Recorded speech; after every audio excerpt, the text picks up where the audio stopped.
Waduh, parah itu kalau begitu jawabannya. Kalau Anda mengatakan ada Injil tidak tertulis, Iya. tetapi diterima oleh murid Yesus. Ini metode baru untuk mengelak. Karena Yesus sendiri mengatakan bahwasanya siapa yang menolak aku, dia sudah punya hakim sendiri, yaitu perkataan-perkataan yang pernah aku ucapkan kepada kalian. Perkataan itulah kelak yang akan menjadi hakim di akhir zaman. Nah, Hmm. perkataan-perkataan Yesus itu adalah perkataan yang diterima dari Tuhannya, alias firman. Kalau firman, pasti tertulis. Yang tidak tertulis itu bukan firman. Sedangkan Anda kemudian mengatakan ada Injil yang tidak tertulis. Hmm. Yang mana yang harus saya percaya? Yesus atau Anda? Ya terserah Bapak, itu pilihan Bapak begitu. Saya Oh, tidak jadi akan gitu memaksa. caranya Anda menjelaskan konsep ketuhanan. Nah, kembali di tadi ya, kembali di tadi. Salam satu Tuhan.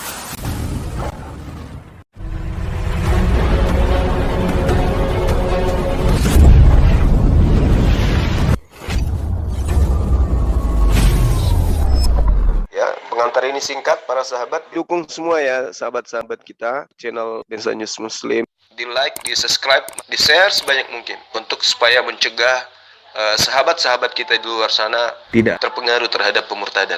Semoga Allah memberikan selalu sikap istiqamah. Salam satu Tuhan, Allahu Akbar. Ketuhanannya hilang dan dia murni menjadi manusia. Oke. Jadi kalau di Islam itu jelas sekali yang sahabat-sahabat sebut dengan sebutan Yesus itu adalah seorang hamba Allah dan juga dia adalah nabi yang menjadi contoh pelajaran bagi Bani Israel. In huwa illa abdun an'amna alaihi wa ja'alnahu mathalan li Bani Israel. Lalu kemudian ketika saudara Kristen mengatakan, oh Isa itu bukan Yesus. Lalu siapa yang kemudian yang diterangkan oleh Al-Quran di dalam surah Al-Ma'idah ayat 116. Ketika dikatakan kepada Nabi Isa alaihi salam oleh Allah, wa isqalallahu ya Isa bin Maryam, a anta qulta linnas takhizuni. Wahai Isa, apakah engkau yang mengajarkan kepada manusia, jadikanlah aku ilahaini, ya, sembahan min dunillah, selain daripada Allah. Nah, ternyata di dalam agama Kristen ada manusia, anak laki-lakinya seorang perempuan, itu yang dituhankan kemudian. Berarti Isa dan Yesus itu sama. Karena dia adalah oknum yang ditanyai oleh Allah. Apakah kamu yang mengajarkan manusia untuk menuhankanmu selain daripada menuhankan Allah? A'anta qulta linnas. Lalu Isa menjawab, subhanaka ma yakunu li an aqula ma laysa li bihaqq.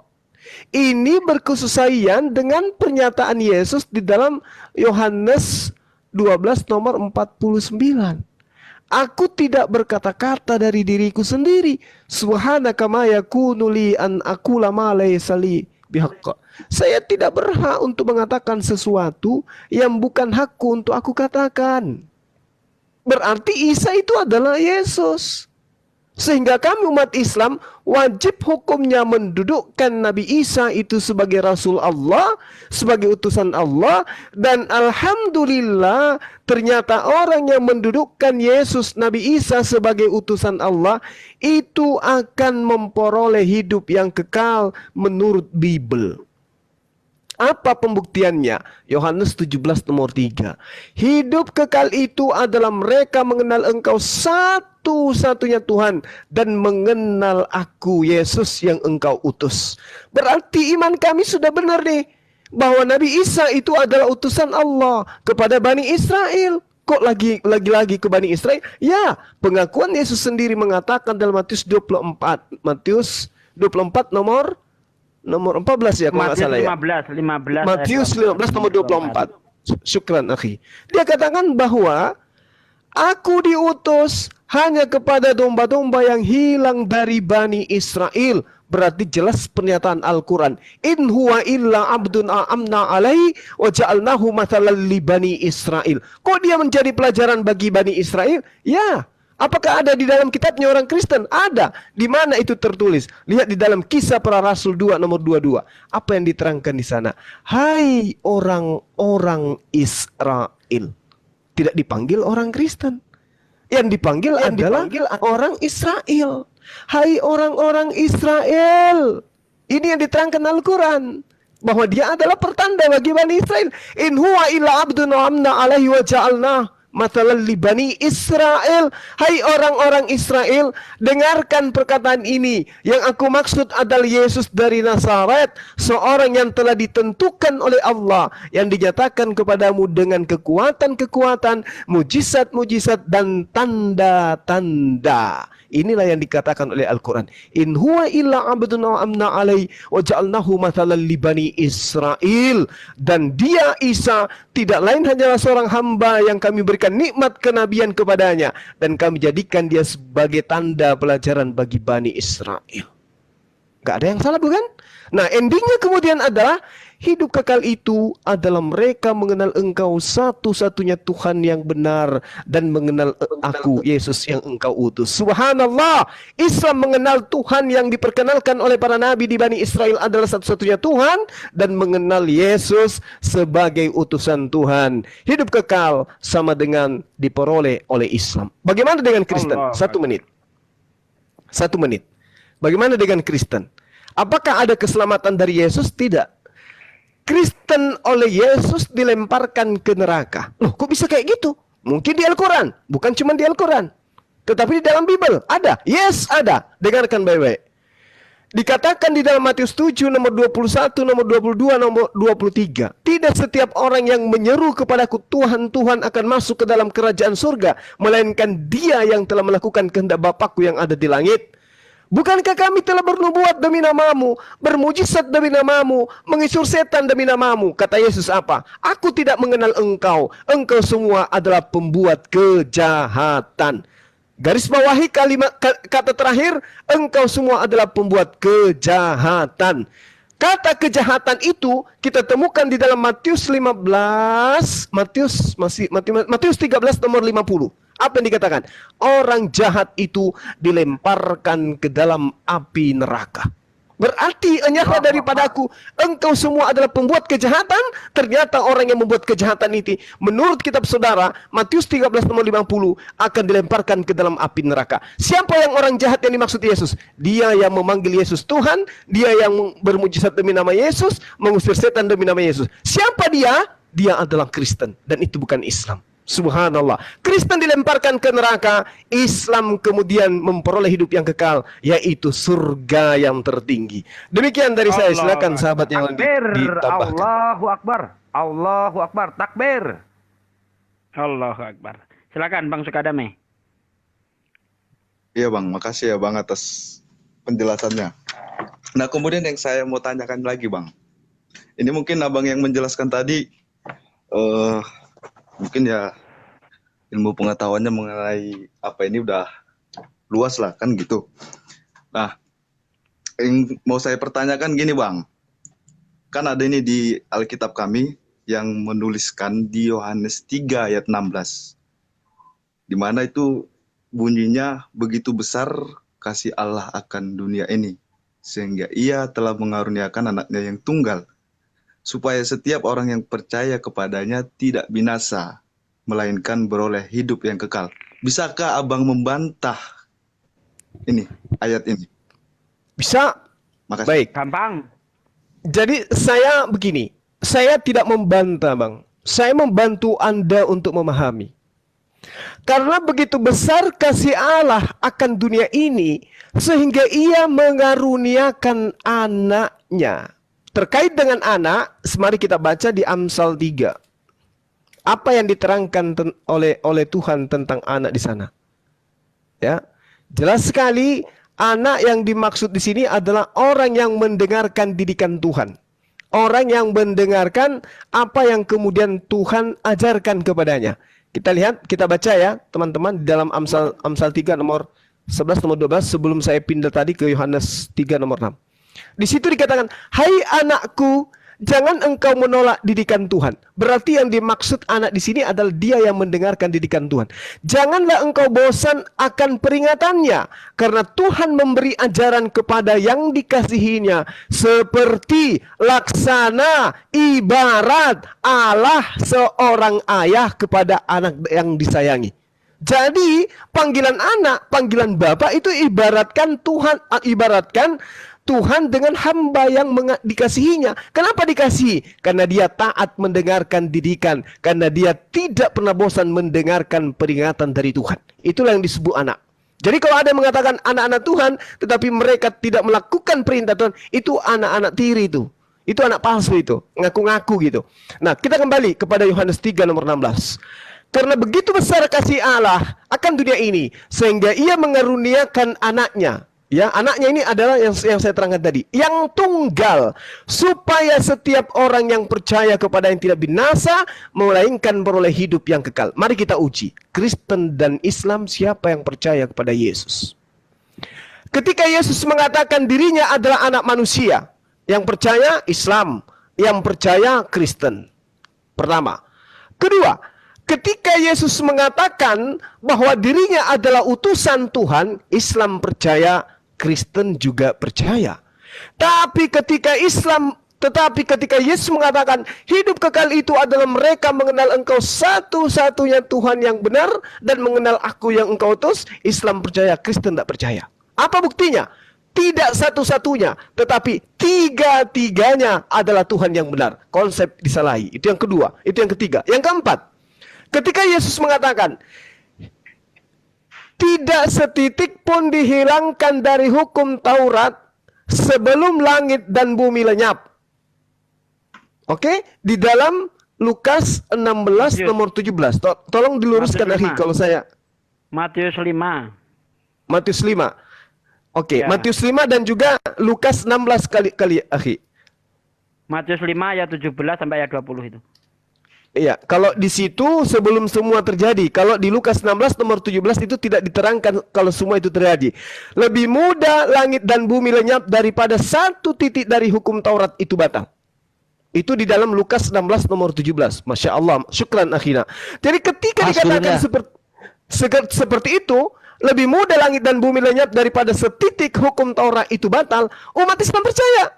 Apakah umat Kristen percaya? Tidak. Apa pembuktiannya? Dengan matinya Yesus di atas tiang salib, dia telah membatalkan hukum Taurat beserta segala ketetapan yang ada di dalamnya.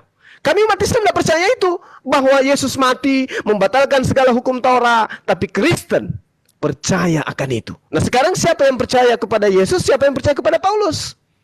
Anda lebih percaya kepada Paulus daripada percaya kepada Yesus. Nah, kembali ke data yang Anda sajikan, Yohanes 3 nomor 16, supaya setiap orang yang percaya kepadanya tidak binasa melainkan peroleh hidup yang kekal. Terakhir, 1 menit dari saya. Dengarkan baik-baik. Yesus menerangkan di dalam Yohanes 14 nomor 12. Apa yang diterangkan di sana, sahabatku, saudaraku? Kita lihat. Sesungguhnya aku berkata kepadamu, setiap orang yang percaya kepada aku, dia akan melakukan pekerjaan-pekerjaan yang aku lakukan. Kalau Yesus itu bersunat, dia melakukan itu. Umat Islam melakukan itu. Kristen tidak. Yesus wudu dalam beribadah. Islam wudu dalam beribadah. Membasuh tangan, membasuh kaki, membasuh wajah dalam beribadah. Kristen tidak. Yesus takbir ketika dia beribadah, mengangkat tangan. Kristen tidak, Islam mengangkat tangan. Yesus sujud di dalam beribadah. Kristen tidak, Islam sujud dalam beribadah. Yesus puasa, Islam puasa. Kristen tidak puasa. Jadi apa yang dilakukan oleh Yesus, pekerjaan yang Yesus lakukan, semua dilakukan oleh umat Islam. Apa yang Yesus lakukan kemudian dilakoni oleh umat Islam. Maka kembali kepada pertanyaan tadi, Yohanes 14, pernyataan tadi Yohanes 14:12, jika engkau percaya kepadaku, maka engkau akan melakukan pekerjaan-pekerjaan yang aku lakukan. Subhanallah, hanya umat Islam yang melakukan pekerjaan yang dilakukan oleh Yesus, sedangkan Kristen melakukan perintah-perintah Paulus itu sendiri. Demikian, silakan yang lain. Terima kasih. Oke. Ya, mau ditanggapi dulu apa mau dilanjut ke Ustaz Sugi? Saya Biar dia tambahin nggak sedikit lama. dulu ya. Oke. Jadi berdasarkan Yohanes 3 ayat 16. Allahu Akbar. Berdasarkan Yohanes 3 ayat 16. Di situ percaya apa? Ya, harus dicari. Jangan langsung disimpulkan bahwa itu percaya Tuhan. Kalau Anda mengatakan itu percaya Yesus sebagai Tuhan, tunjukkan ayat. Nah, saya mempercayai bahwa itu adalah percaya sebagai utusan Tuhan. Saya kasih ayat. Contoh, di dalam Yohanes 14 ayat 1. Jangan gelisah hatimu. Percayalah kepada Allah dan percayalah kepadaku. Artinya kalau Yesus ngomong seperti itu, percaya Allah sebagai Tuhannya dan percaya Yesus adalah utusannya. Orang yang percaya Yesus sebagai utusan dan hanya ada satu Tuhan, maka dia tidak akan gelisah karena dijamin surga. Sebagaimana yang tertulis dalam Yohanes 17 ayat 3, inilah hidup yang kekal itu, yaitu mereka percaya bahwa engkaulah satu-satunya, tunggal itu satu-satunya, bukan trinitas. Engkaulah satu-satunya Allah yang benar dan Yesus Kristus yang diutus. Alhamdulillah kami percaya. Jadi di dalam Yohanes 3 ayat 16, karena begitu besar kasih Allah terhadap dunia, maka dia mengaruniakan anaknya yang tunggal supaya setiap orang yang percaya akan mendapatkan hidup yang kekal. Itu artinya percaya Yesus sebagai utusan Tuhan, bukan percaya Yesus sebagai Tuhan. Terima kasih. Oke, silakan ditanggapi dulu Pak Sukadame. Subhanallah. Baik, makasih. Sukadame. Iya. Nah, kami kan di Kristen ini Bang mengakui yang namanya Tritunggal tadi kan Bang. Trinititas tadi. Di mana ada Bapa, Anak sama Roh Kudus. Kan begitu. Nah, kemudian Bang, yang saya mau tanyakan lagi, ini tadi di penjabaran dari Bang Juma ya, yang mengatakan ini Yesus ini ada di kitab Al-Quran Islam ada kan? Jadi Iya, namanya Isa. Isa Al-Masih ya. Nah, kemudian apa dasar atau mungkin yang saya tanyakan dulu lah. Ini Isa Al-Masih atau Yesus ini kafir nggak dianggap? Kami yang Kristen yang mengakui Yesus ini atau Tritunggal ini ya, yang satu ini kami akui Tuhan. Ini kafir nggak sama yang Islam? Oke. Laqad kafarol ladina qalu innallaha salisu salasah. Sungguh telah kafir orang yang berkata bahwa sesungguhnya Allah itu satu dari yang tiga atau trinitas. Lalu bagaimana dengan Yohanes yang mengaku Yesus itulah satu-satunya Tuhan? Laqad kafarol ladina qalu innallaha huwal masihu ibnu Maryam. Sungguh telah kafir ya orang yang mengatakan bahwasanya Isa Al-Masih itu putra Maryam. Kafir, Bang. Karena apa? Karena baik berdasarkan Al-Quran maupun berdasarkan Bible, Yesus tidak pernah mengajarkan dirinya itu Tuhan. Saya melihat bahwa orang Kristen itu menuhankan Yesus hanya berdasarkan pengertian sendiri.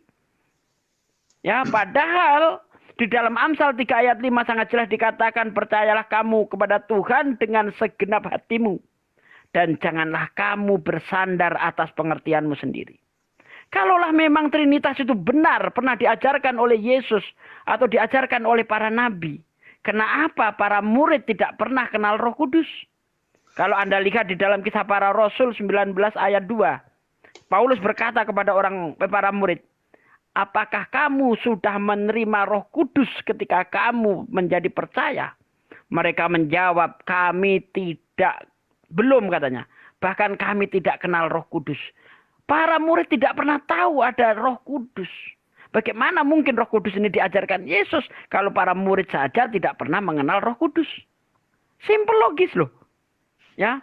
Tidak ada ajaran Trinitas diajarkan Yesus, tidak ada. Justru Yesus mengajarkan inilah hidup yang kekal itu, yaitu mereka percaya bahwa engkaulah satu-satunya. Ya, satu-satunya Bang, tunggal Bang. Bukan Trinitas, engkaulah satu-satunya Allah yang benar dan Yesus Kristus yang diutus. Di dalam Markus 12 ayat 29, dengarlah hai Israel, Tuhan Allah kita, Tuhan itu Esa. Satu, bukan Trinitas. Demikian, akhir Juma, monggo lanjut. Ya, makasih. Jadi gini, saudara, saya tambahkan sedikit ya. Tadi dari perspektif Islam jelas mengatakan teman-teman Kristen itu kafir. Lalu bagaimana dengan Bible? Apakah mengatakan orang Kristen itu kafir? Ya, camkan baik-baik. Di dalam kitab saudara, jelas sekali Kristen itu disebut kafir. Di mana diterangkan itu? Di Galatia 2 nomor 14. Tetapi waktu kulihat bahwa kelakuan mereka itu tidak sesuai dengan kebenaran Injil, aku berkata kepada Kefas di hadapan mereka semua, jikalau engkau seorang yang Yahudi, hidup secara kafir dan bukan secara Yahudi, bagaimanakah engkau dapat memaksa saudara-saudara yang tidak bersunat untuk hidup secara Yahudi? Ini jelas. Orang-orang yang hidup tidak bersunat itu adalah orang-orang yang hidup secara kafir. Jika engkau seorang Yahudi hidup secara kafir dan bukan secara Yahudi, bagaimanakah engkau dapat memaksa saudara-saudara yang hidup bersunat untuk hidup secara Yahudi? Berarti orang yang tidak bersunat adalah orang yang hidup secara kafir. Sekarang apakah Anda itu bersunat? Tentu tidak. Nah, lalu apa ending daripada orang yang tidak bersunat ini? Di dalam kitabnya orang Yahudi, Yehezkiel 44 nomor 9, sangat jelas dikatakan, oleh sebab itu, beginilah firman Tuhan Elohim, tidak seorang pun dari orang-orang asing yang tidak bersunat baik hati maupun kulupnya, boleh masuk ke dalam bait suciku. Ya, setiap orang asing yang tidak bersunat yang ada di tengah-tengah orang Israel tidak boleh masuk ke dalam bait suci. Berarti betul pengakuan Paulus bahwasanya orang-orang yang hidup secara kafir adalah orang-orang yang tidak bersunat. Sekarang apakah Anda bersunat? Kalau Anda tidak bersunat, berarti Anda hidup secara kafir. Benar apa yang diterangkan Al-Quran. Demikian sementara, silakan. Ya, mungkin Bang Kores mau menambahkan, Bang Kores? Terus nanti aja aku kalau ngeyel baru gitu. Ini emang asik Oke. ini dialognya. Aku cuma nanya Bang satu aja ya. Sukadame ini kalau terjelaskan semua pertanyaan yang ditanyakan itu tertarik syahadat gak? Gini bang, itu kan kalau untuk mau pindah yang namanya agama ini kan nggak gitu mudah kan gitu sih bang. Jadi aku pun masih pengen tahu lebih luas sebenarnya bang. Sebenarnya jujur aja di Muslim atau di Kristen masih sedangkal dibilang pengetahuanku mengenai agama ini. Makanya tadi aku bilang di dasar, aku pribadi, aku itu Kristen karena keturunan. Kan begitu bang. Nah, maka aku mau tanya juga, karena dari sekitar belum ada setahun bang, aku itu ada menjalin hubungan sama yang Muslim perempuan. Nah, aku itu hampir, aku itu sunat bang ya, sunat. Aku itu hampir pindah agama ke Muslim, hampir bersyahadat juga kemarin sih. Cuman Ya ini- udah tinggal diterusin perjalanannya. Sip. Dan cuman Lanjut aku bertanya masih silakan. pengen tahu bang, aku pengen tahu lebih dalam lah dibilang. Cuman ya kalau bilang untuk bersyahadat ataupun pindah agama aku ya kan nggak. Bukan begitu aku mudah nggak nanya bersyahadat sekarang nggak tertarik nggak gitu loh maksudnya. sih. Nah, sebenarnya kemarin tertarik bang, tertarik. Cakep ya. Silakan bertanya kembali. Kami menikmati di sini. Nggak apa-apa ya bang, aku nanya di sini kan, nanya apa kan? Memang ini Ah. tujuannya kawanku. Oke. Lanjut. Oke, makasih bang. Jadi gini lagi bang, mengenai apa ya silsilah lah dibilang ya. Ini tadi kalau di kami Tuhan Yesus ini, dia itu dilahirkan dari perempuan yang bernama Maria di kami ya Kristen. Nah, jadi istilahnya dia itu lahir dari perawan Maria dan kemudian ayahnya bernama Yusuf. Nah, ini di Muslim ada nggak silsilah si Maria ini dari mana?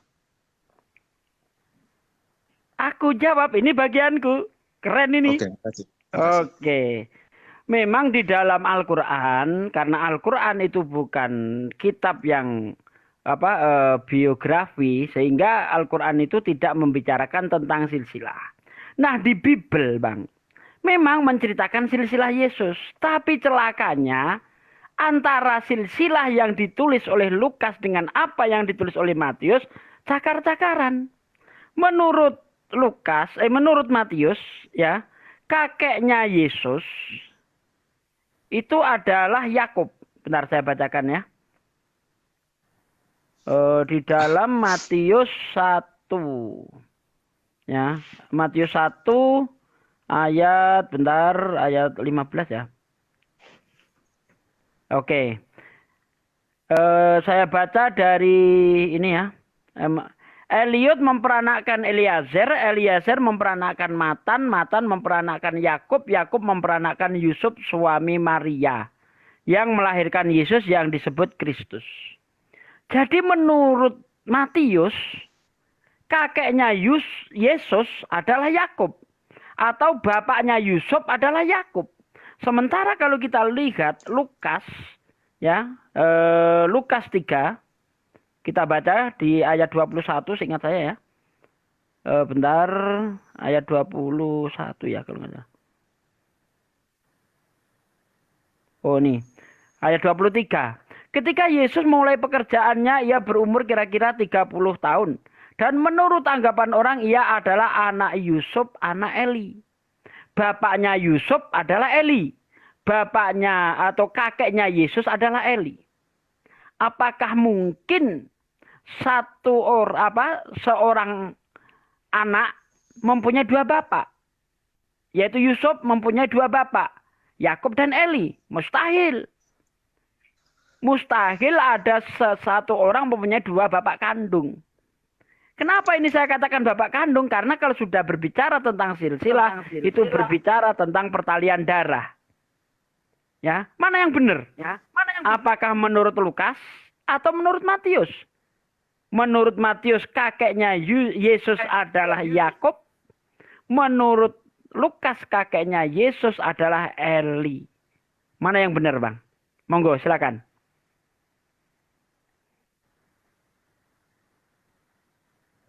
Al-Quran tidak menceritakan, sehingga nggak ada ini ya, nggak punya problem.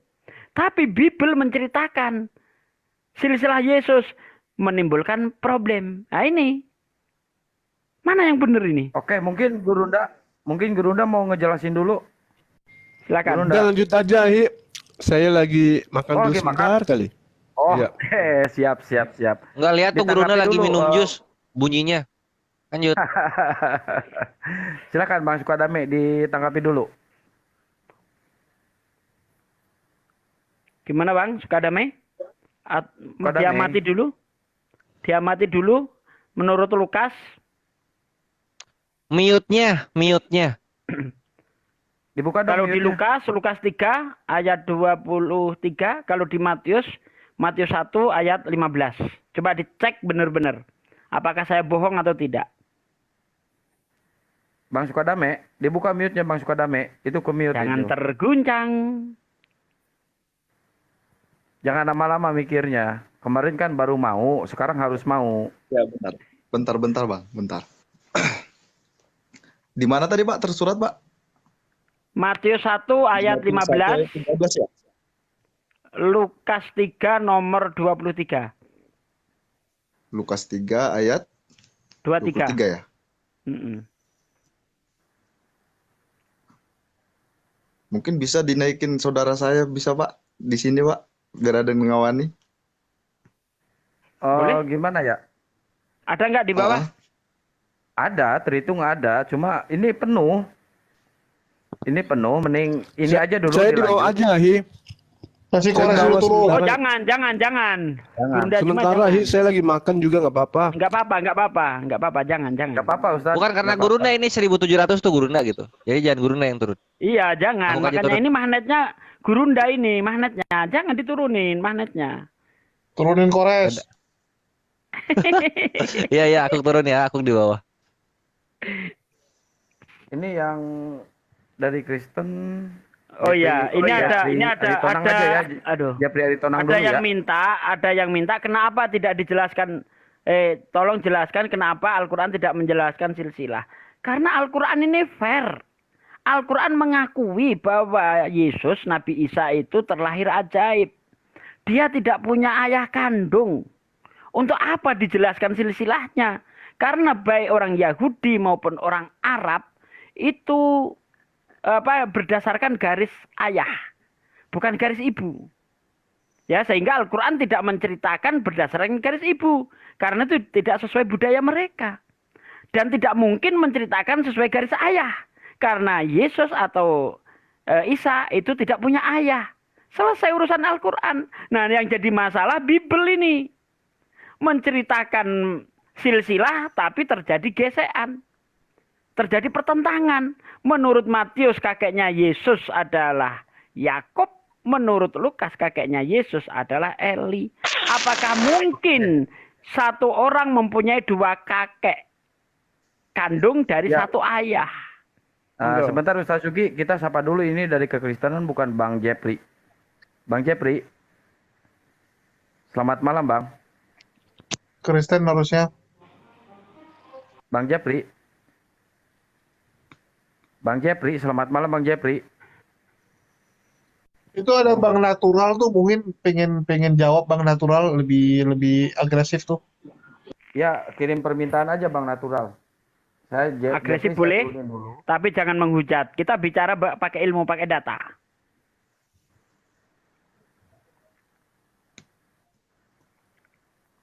Ini Bang Jalan Sesat aja dulu yang tadi. Kayaknya dia ada agak ini tertib.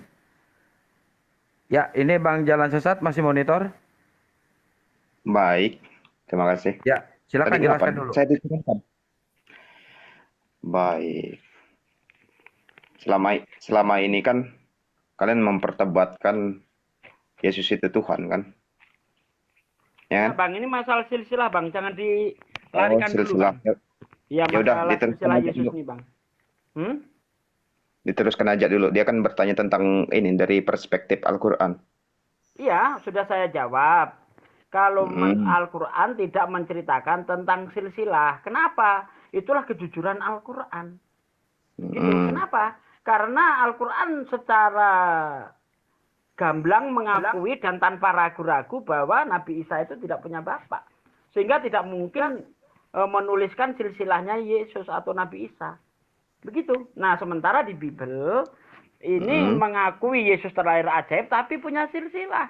Dan silsilahnya ini tidak akur antara yang ditulis oleh Lukas dan yang ditulis oleh Matius. Menurut Matius kakeknya Yesus adalah Yakub, menurut Lukas kakeknya Yesus adalah Eli. Apakah mungkin satu orang mempunyai dua bapak kandung? Kan tidak mungkin. Nah, silakan tanggapi. Baik. Ingin dengar atau ini? Ingin mendebatkan nanti? Ya, kita mendengar aja dulu. Silakan aja ini dulu, ditanggapi dulu.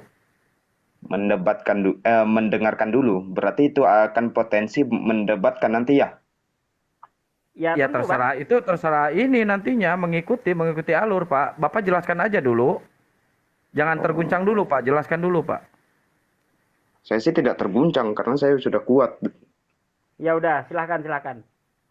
Baik. Jadi kenapa itu agak ada bentrok antara silsilah? Karena dalam Alkitab itu silsilah yang dimaksud bukan silsilah tentang biologis. Tapi bagaimana terjadinya nanti sang juru selamat itu akan datang gitu. Dari keturunan siapa? Nah, makanya ada yang mengatakan bahwa Yesus itu Raja Israel.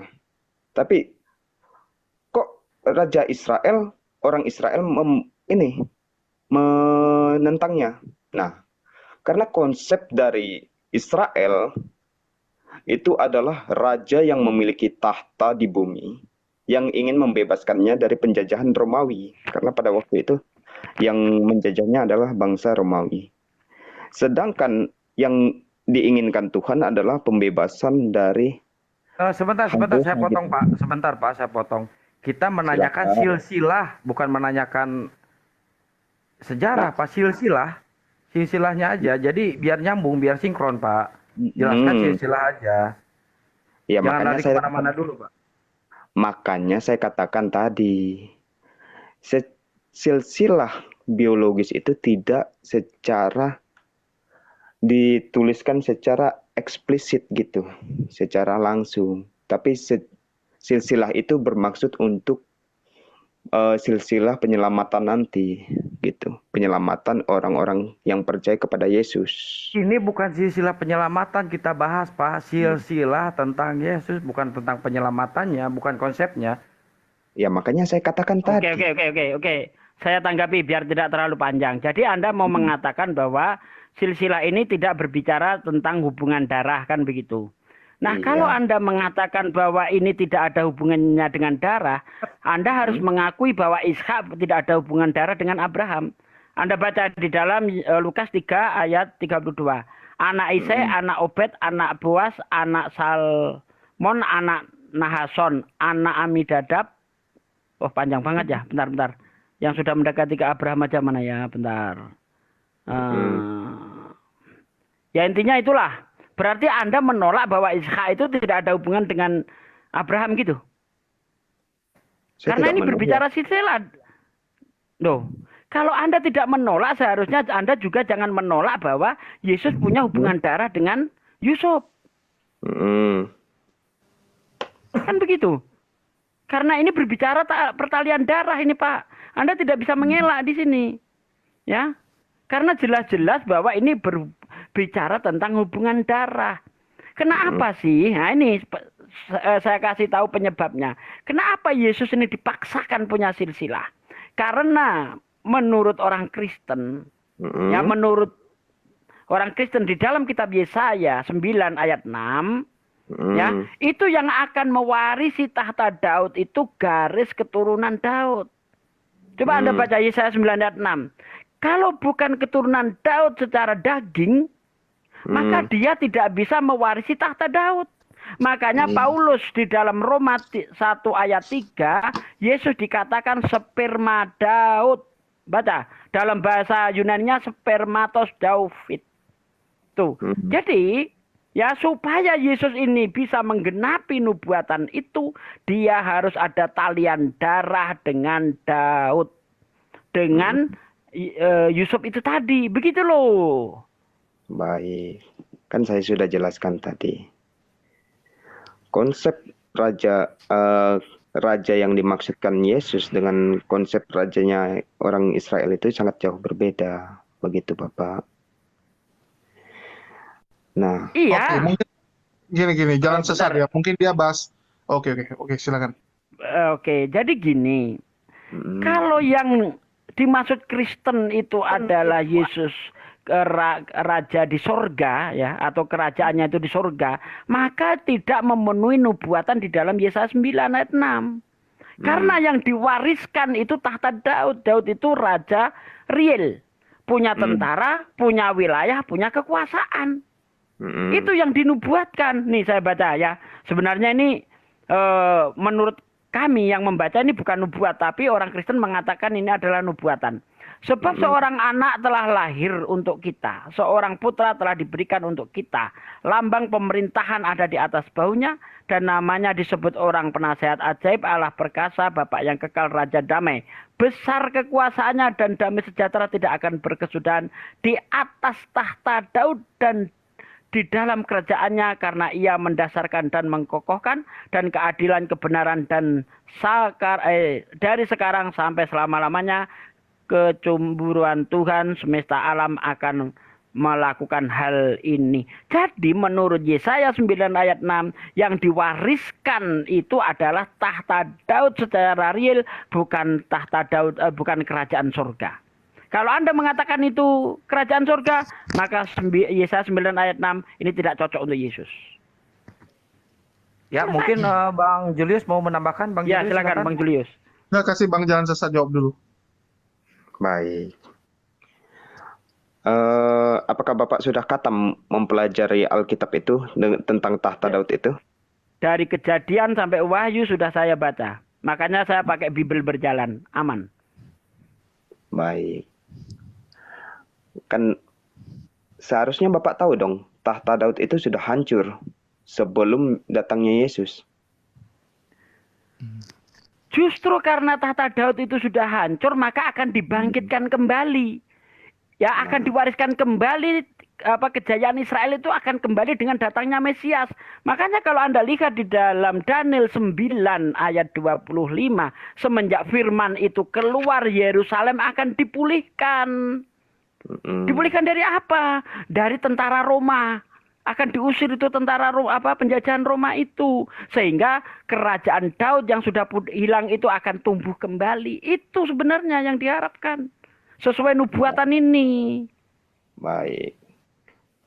Sekarang kan Bapak sudah dapat tadi kan penjelasan saya, dan logika Bapak pun sudah masuk dalam penjelasan saya tadi, di mana orang Israel itu menginginkan raja kembali seperti zamannya Daud, sedangkan yang dimaksud Alkitab itu beda.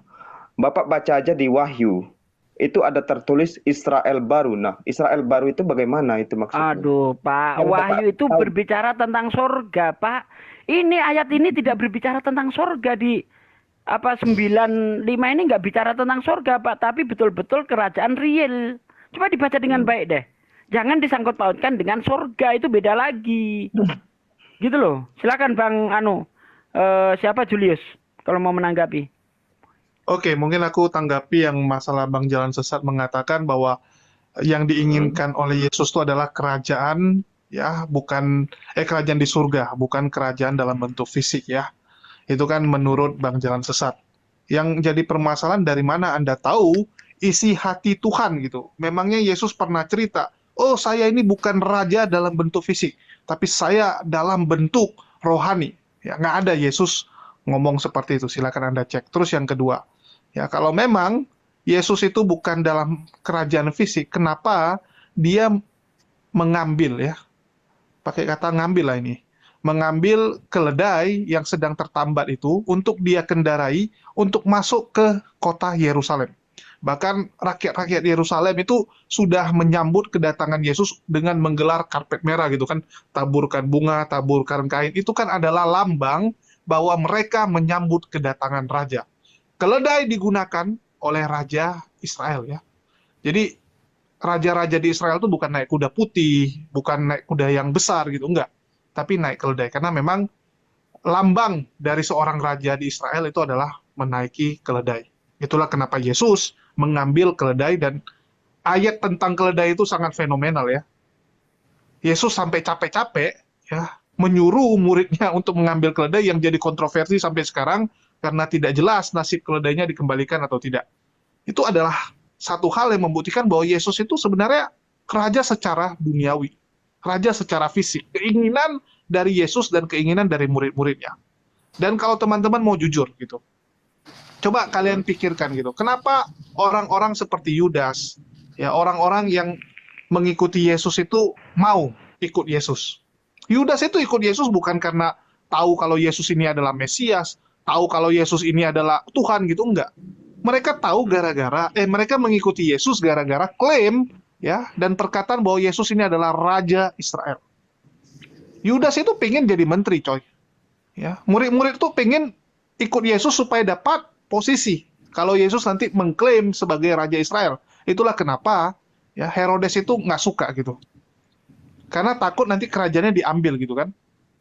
Kerajaannya diambil sama Yesus, dan Yesus jadi raja, dan ya orang-orang akan bersuka cita karena mereka menganggap bahwa Yesus itu adalah raja secara fisik, benar gitu. Itu keinginan dari warganya, keinginan dari rakyatnya. Yang jadi masalah apa? Benar, Yesus itu tidak mengajarkan kalau dia kerajaan fisik. Itu perlu dipertanyakan. Ada nggak klaim dari Yesus? Nggak ada. Buktinya Yesus mengambil keledai gitu, Bang. Sebagai bukti bahwa itu adalah simbol kerajaan fisik. Itu simbol loh. Kalau Yesus memang bukan mau jadi raja secara fisik, ngapain diambil keledai gitu? Ngapain diambil gitu kan? Repot-repot itu. Soalnya keledai itu sampai sekarang juga masih hilang, ya. Belum lagi bukti-bukti lainnya bahwa Yesus itu istilahnya punya lah, ya, punya pasukan atau punya orang-orang yang mengikuti dia dan itu berpotensi untuk jadi pemberontak. Oke, silakan dari Bang Jalan Sesat. Apa bukti Oke, bahwa Yesus mengatakan dia bukan kerajaan dunia gitu? Padahal ciri-cirinya itu sebentar. kerajaan dunia. Ya, sebentar sebelum ke jalan sesat kita ke Pak Sukadame dulu. Sukadame masih monitor? Iya masih bang. Oke, udah dapat poinnya, Bro. Silakan, Bro. Ya udah lanjutin aja dulu bang, lanjutin aja kongsi dengar. Lanjutin ke abang ini, saudara Pina jalan sesat. Baik. Abang itu mungkin kurang apa? Mungkin entah kurang puas. Enggak, siapa tahu Anda mau menanggapi dulu.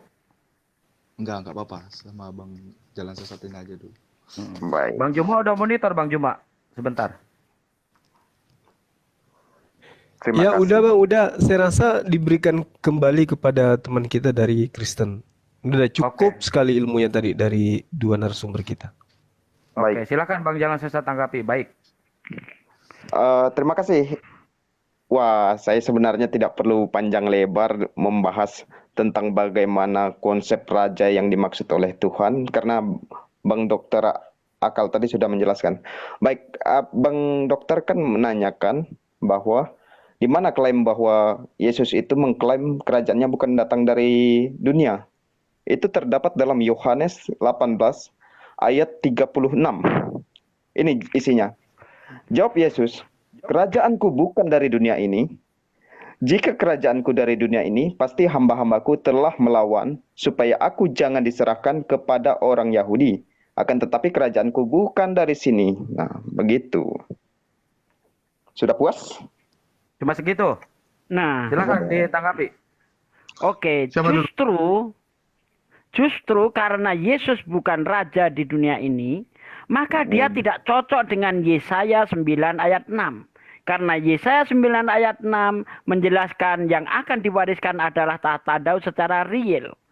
Kemudian, ya, karena si penulis ini menginginkan Yesus itu raja di dunia ini, supaya menggenapi apa yang tertulis di dalam Yesaya 9 ayat 6, maka silsilah Yesus disangkut pautkan dengan Daud. Seperti itu, makanya terjadilah cakar-cakaran antara Lukas dan Matius. Menurut Matius, kakeknya Yesus adalah Yakub. Menurut Lukas, kakeknya Yesus adalah Eli. Tidak nyambung. Begitu. Baik. Baik. Silakan Bang Julius langsung gas. Speakernya nggak. Baik, sebelumnya saya ingin bertanya. Islam Suara percaya aku kepada nggak ya? Injil toh? Islam percaya kepada Injil? Percaya, tapi bukan Injil yang ada pada Anda. Baik, Injil yang Anda percaya Injil yang mana sebenarnya? Begini, di dalam Al-Quran, di dalam surah Al-A'raf, ya, sebentar saya ayat 157, bentar saya bukakan ya. Surah Al-A'raf, intinya begini, 157 ya, seingat saya di situ. Bentar, 157. Sambil Bentar, Ustaz Sugi udah nyari, ketemu. aku mungkin jawab. Oke. Udah ketemu Bang, bentar Bang. Ya, di sini dikatakan, yaitu orang-orang yang mengikuti Rasul Nabi yang umi, tidak bisa baca tulis, yang namanya mereka dapati tertulis di dalam kitab Taurat dan Injil yang ada pada mereka, yang menyuruh mereka berbuat yang ma'ruf dan mencegah dari yang mungkar. Jadi, ini al-ayah ya selanjutnya. Jadi, menurut surah Al-A'raf ayat 157, Injil yang dimaksud adalah Injil yang berisi tentang nubuatan Nabi Muhammad. Nah, pertanyaan saya kepada Anda, apakah Injil Anda itu berisi nubuatan Nabi Muhammad? Jelas tidak. Oh, tidak. Berarti Injil Anda bukanlah Injil yang dimaksud Quran. Selesai toh? Baik. Berarti Oke, mungkin aku jawab dulu Bang Jalan Sesat ya. Kalau Yang tadi. Halo. Suaraku ada nggak? Iya, silakan Bang. Sudah ada. Jadi Ada. gini Bang Jalan Sesat. Ada. Ya, Silakan. Bang Jalan Sesat, kalau kita bicara ya, kalau memang kamu bukan untuk kerajaan dunia, tolong ya simbol-simbol itu jangan kamu pakai yang simbol dunia gitu. Jadi misalnya contoh, simbol-simbol raja itu apa? Materai raja, mahkota raja, ya. Jangan kamu pakai untuk membuktikan bahwa kamu tuh raja dari surga, bukan raja dunia gitu. Termasuk naik keledai dan rakyat sampai menyambut sampai menyerakkan bunga dan juga pakaian. Itu simbol orang ya yang menjadi raja yang mau ditasbihkan jadi raja. Oke, mungkin Bang Jalan Sesat boleh bacakan lagi. Matius 21 ayat 5 itu Bang. Enggak, Yohanes 18:36 yang tadi dibacakan Bang Jalan Sesat boleh diulang? Karena Baik. begitu besar kasih Allah terhadap dunia, maka Allah mengaruniakan anaknya yang tunggal. Yohanes supaya 18:36. Baik. Yohanes 18:36, silakan Bang Jalan Sesat. Sebentar, mungkin Jawab, Bang Yesus. Sukadame di bawah dulu ya untuk menyimak. Saya naikin Kristen satu lagi biar ini nanti naik lagi ya Bang Sukadame ya. Ya, Bang silakan Sukadame. Bang Jalan Sesat. Baik. Ini terjemahan bahasa Indonesianya ya, karena saya tidak Silakan. tahu bahasa aslinya. Oke, silakan. Jawab Yesus, kerajaanku bukan dari dunia ini. Jika kerajaanku dari dunia ini, pasti hamba-hambaku telah melawan supaya aku jangan diserahkan kepada orang-orang Yahudi. Oke, Akan oke, tetapi cukup. kerajaanku bukan dari Ya. sini. Baik. Oke, cukup. Silakan.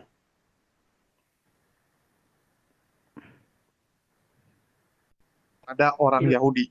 Kenyataannya, apakah murid-murid Yesus melawan nggak? Murid-murid Yesus mencoba melawan. Buktinya apa? Ya, Simon Petrus maksudnya ya. Simon Petrus mengeluarkan pedang dan bahkan ya telinga dari tentara Romawi putus. Artinya murid-murid Yesus ingin melakukan perlawanan. Tetapi yang mencegah perlawanan siapa Bang Jalan Sesat? Yesus. Yesus yang menyuruh Bang. Baik.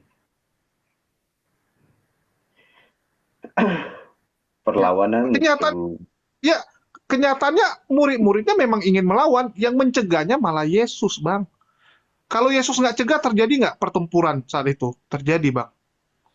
Jadi kenapa pula Yesus yang sok-sok baik dengan mengatakan, oh kalau saya kerajaannya dari surga, ya, kalau kerajaan saya dari dunia, maka murid-murid atau pengikut saya akan melawan. Memang mereka mau melawan kok. Tetapi kamu yang cegah. Tetapi kenapa kamu pula yang waktu di depan di depan Pilatus kamu sok-sok baik seakan-akan murid-murid kamu nggak mau melakukan perlawanan? Aneh gitu kan? Kontradiksi nggak dengan tindakannya Bang Jalan Sesat? Kontradiksi dong. Yang saya Nah, ingin ini tanya, Ricelia ini dari kekristenan bukan? Iya. Oke. baik. Dia Boleh lanjut, dijelaskan Bang Jalan Sesat kenapa kontradiksi? Padahal muridnya mau melawan, tapi Yesus kok seakan-akan kayak ini ya, kalau pengikutnya itu orang baik yang akan melawan gitu kan? Di depan Pilatus dia tiba-tiba ngomongannya nggak sesuai dengan kenyataan. Baik. Terima kasih.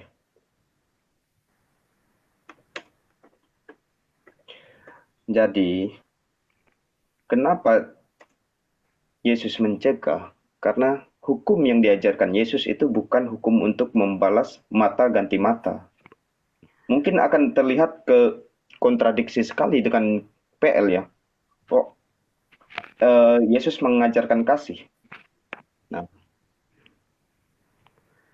Ya karena Begini. beda Tuhan.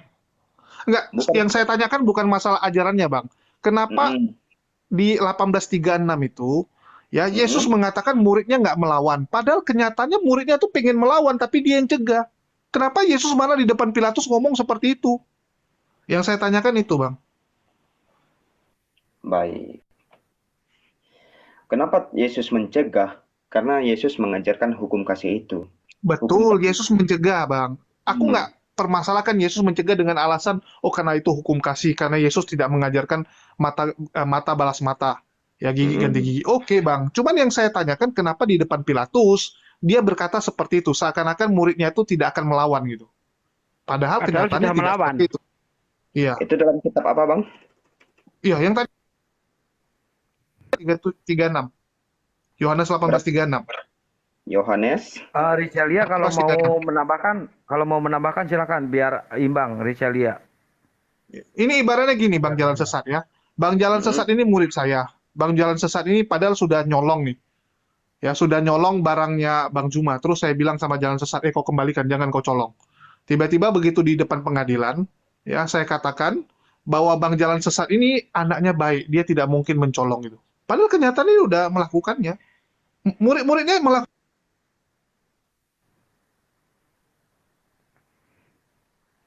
Hilang Ya, suaranya. Mute Bang Jo. telah melawan. Oh ya, sorry, agak hang nih. Ya, jadi nggak sesuai dengan perkataan dia di depan Pilatus gitu. Kok di depan Pilatus dia membuat seakan-akan muridnya itu orang yang baik, muridnya itu tidak akan melakukan perlawanan. Padahal kenyataan dia yang cegah loh. Baik. Yohanes, Sebentar Bang Rizelia monitor. Iya, iya. Kalau mau menambahkan silakan aja, dibantu Bang Jalan Sesatnya biar imbang gitu loh, biar kesannya kita tidak keroyokan. Oh, enggak. Saya tadi cuma mau menjawab yang dibilang kontradiksi silsilah Yesus ya, kakeknya yang satu bilang Yakub, yang satu bilang Eli, kan gitu. Antara Matius dengan Lukas. Kan kesannya berbeda ya. Nah, yang saya pernah ketahui mengenai silsilah ini, antara Matius dan Lukas itu garis keturunannya itu berbeda. Jadi gini, di Matius itu makanya dijelaskan Yusuf suami Maria. Jadi sekali lagi memang Maria adalah titik kelahiran Yesus, karena kan Yesus ini bukan dari hasil biologis kan gitu. Nah, memang si Yusuf kakeknya itu adalah Yakub.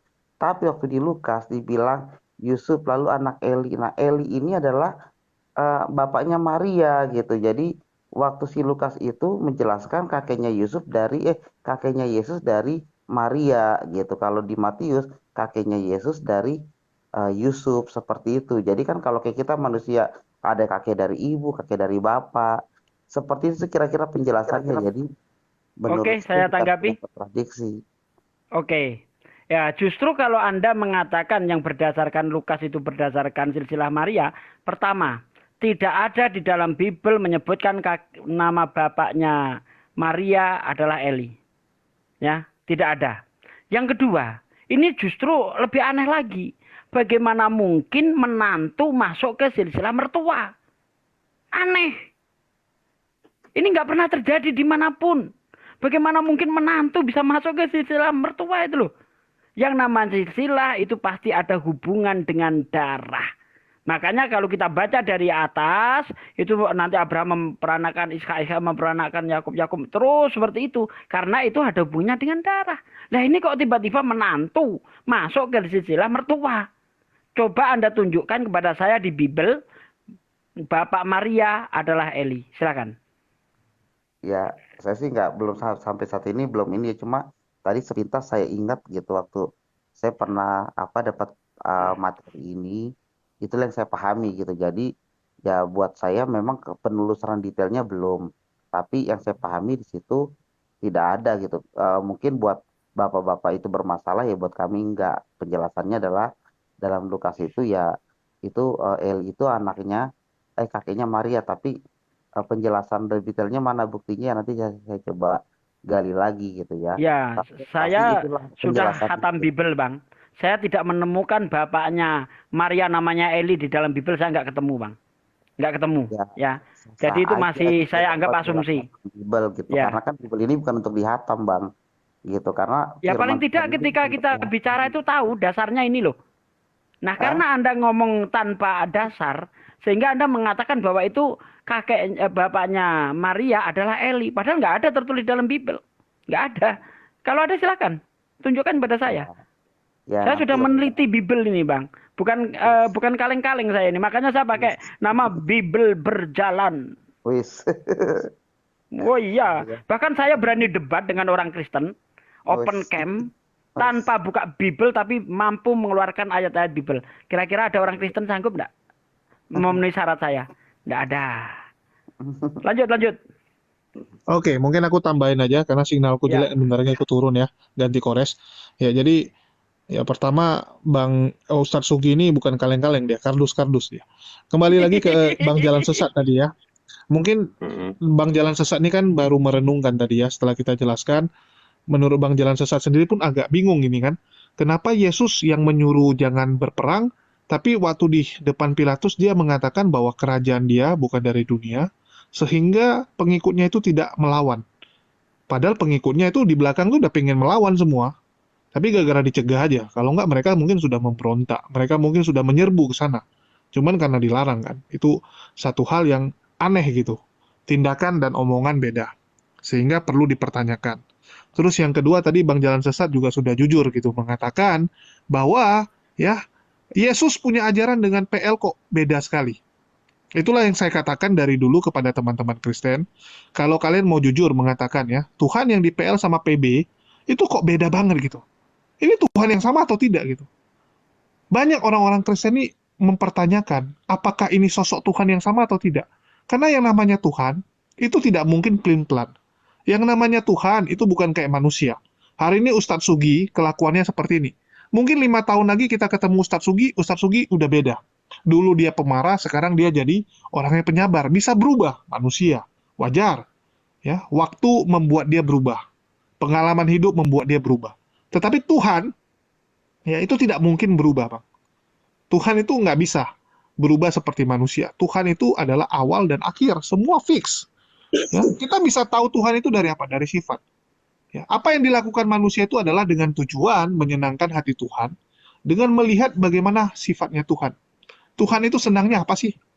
Ya, Tuhannya pengen kita tuh seperti apa? Pengen manusia itu melakukan apa? Ya, itu yang kita lakukan kan. Jadi kalau teman-teman mau jujur seperti Bang Jalan Sesat tadi, ini memang Tuhannya beda nampaknya, Bang. Ya, memang bukan Yesus Tuhannya. Yang di PL sama PB itu beda kok. Jadi kalau teman-teman Kristen mau menganggap bahwa Yesus Tuhan, silakan. Tapi jangan menganggap bahwa Yesus itu adalah Tuhan yang ada di Perjanjian Lama. Malah nanti orang Yahudi. Karena memang beda. Kita lihat dari sifat, dari kelakuan, dari apa yang dilakukan memang beda. Itulah saya katakan, sebenarnya kalau teman-teman Kristen mau, seharusnya teman-teman Kristen jangan lagi menggunakan Perjanjian Lama. Kenapa? Nanti kalian terbelenggu gitu. Nanti dibilang gitu kan, oh umat Muslim suka perang, umat Muslim ayat-ayatnya kasar gitu, Al-Quran isinya kekejaman gitu. Begitu kita balik di Perjanjian Lama ada ayat-ayat yang bahkan lebih sadis lagi. Ya, dalam perang itu nggak ada hukumnya. Perempuan, orang tua, anak-anak, pohon dihajar semua. Itu gimana? Oh, itu orang Yahudi bukan kami. Jadi bagian yang jelek-jelek nanti disalahkan kepada orang Yahudi. Bagian yang nggak baik semua dikambing hitamkanlah orang-orang di Perjanjian Lama.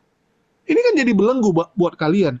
Kalau begitu kenapa nggak Perjanjian Baru berdiri sendiri tanpa ada PL? Udah selesai gitu. Akui saja bahwa Tuhannya antara Tuhan orang Yahudi dan juga orang-orang Kristen itu berbeda. Selesai. Ya. Kalau nggak nanti kalian akan terbelenggu selamanya. Oke, dari saya itu aja. Makasih buat teman-teman semua ya. Signal gua agak jelek karena ini pakai pakai data ya. Aku nyimak dulu bentar sebelum aku turun. Ya, silakan yang lain lanjut. Oke, sebelum ke Bang Juma, sebentar ya. Ini saya sapa dulu, saya pastikan dulu, bukannya saya bawel. Papa Culo ini dari kekristenan bukan. Papa Culo. Oh, bukan ya. Silakan Bang Jalan Sesat ditanggapi dulu sebelum ke Bang Juma. Baik. Jadi begini, apa yang saya ingin sampaikan sebenarnya secara tidak langsung Bang Dr. Akal sudah menjabarkan. Apa yang saya konversikan tadi itu bukan berarti Tuhan yang di Perjanjian Lama dan Perjanjian Baru itu berbeda. Cuman perbedaan metode kasihnya yang berbeda. Kenapa di Perjanjian Lama itu dia selalu memusnahkan manusia? Mungkin itulah metode yang lebih baik. Tuhan itu seperti manusia juga mendidik ciptaan yang dikasihinya. Seperti manusia mendidik anaknya. Makanya dikatakan bapa dan anak-anaknya. Beda dengan bapa dengan anaknya. Nah, bapa dengan anak-anaknya, itulah metode cara Tuhan mendidik manusia.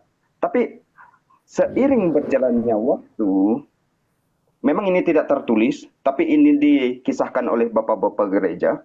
Seiringnya waktu, metode dengan hal yang memusnahkan itu tidak mempan, begitu. Akhirnya Tuhan dengan kasihnya turun untuk mendidik manusia dengan metode kasih tadi. Akhirnya terbukti banyak pengikut-pengikutnya yang dikatakan orang Kristen. Nah, orang Kristen itu bukan datang dari pengakuan pribadi, tapi pengakuan orang yang bukan orang percaya atau orang yang mengikuti Yesus. Seperti Bapak memberi saya slogan apa gitu, entah apa. Nah, orang Kristen itu datang dari nama yang diberikan orang yang bukan percaya kepada Yesus, begitu. Ya, itu Gitu, Pak. ejekan. Itu ejekan namanya. Oke, Bang Jalan Sesat. Malah kalau seperti itu, ini sangat nggak adil loh Tuhannya. Jadi Jangan tobat beda gitu. zaman, beda perlakuan gini. Jadi Bang Jalan Sesat kalau di perjanjian lama hidup, Bang Jalan Sesat kalau buat kesalahan, misalnya mencuri, Bang Jalan Sesat dimatikan. Tapi di perjanjian baru, Bang Jalan Sesat melakukan pencurian diampuni. Ini kan kasihan orangnya gitu. Yang hidup di perjanjian lama itu naas benar nasibnya gitu kan.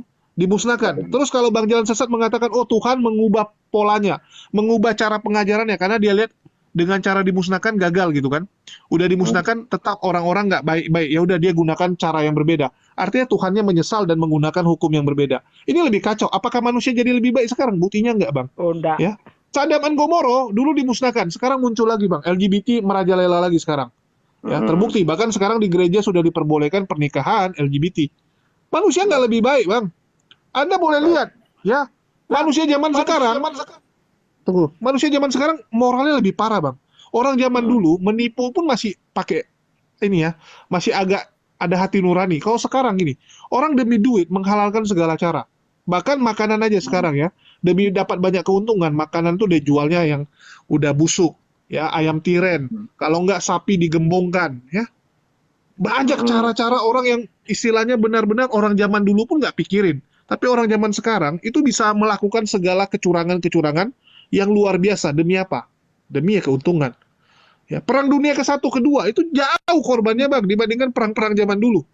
Ya, orang zaman dulu nggak sampai benar-benar tuh bisa menghancurkan segalanya. Orang sekarang bisa.